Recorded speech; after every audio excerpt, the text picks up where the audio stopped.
9. ശക്തനും ധീരനുമായിരിക്കണമെന്നും ശക്തനും ധീരനുമായിരിക്കണമെന്നും ഭയപ്പെടുകയോ പരിഭ്രമിക്കുകയോ ചെയ്യരുതെന്നും നിന്നോട് ഞാൻ കൽപ്പിച്ചിട്ടില്ലയോ? നിന്റെ ദൈവമായ കർത്താവ് നീ പോകുന്നിടത്തെല്ലാം നിന്നോട് കൂടെ ഉണ്ടായിരിക്കും. ദൈവം നിന്നോട് കൂടെ ഉണ്ടായിരിക്കും. അപ്പോൾ കൂടെ ഉണ്ടാകുന്നതിൻ്റെ ഒരു അടയാളമാണ് ഈ വെള്ളപ്പൊക്കം. മനസ്സിലായ? നിങ്ങൾ വയ്ക്കരുത് കൂടെ ഉണ്ടാകേണ്ട ചേർത്ത് പിരിക്കേണ്ട ചോന്നുണ്ടാക്കിയെന്നൊക്കെ പറയല്ലേ. ഒരു ചോക്കലും ഇല്ല.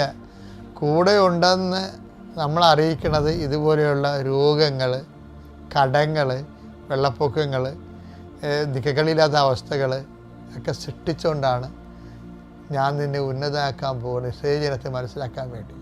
അപ്പോൾ ഈ മെത്തേഡിനെ കുറിച്ചൊക്കെ വ്യക്തത ഉണ്ടാകണം. ശരിക്കും ദൈവമായിട്ട് സഞ്ചരിക്കുന്നത് നമ്മൾ നാട്ടുകാരുമായി സഞ്ചരിക്കുന്ന പോലെ അല്ല. അതിൻ്റേതായിട്ടുള്ള ചില മെത്തേഡുകളുണ്ട്. ആ സുവിശേഷം നമുക്ക് നൽകുന്ന വരച്ചിട്ടിരിക്കുന്ന അത് വഴി അതാണ്. സുവിശേഷം വരച്ചിട്ടൊരു വഴിയുണ്ട്.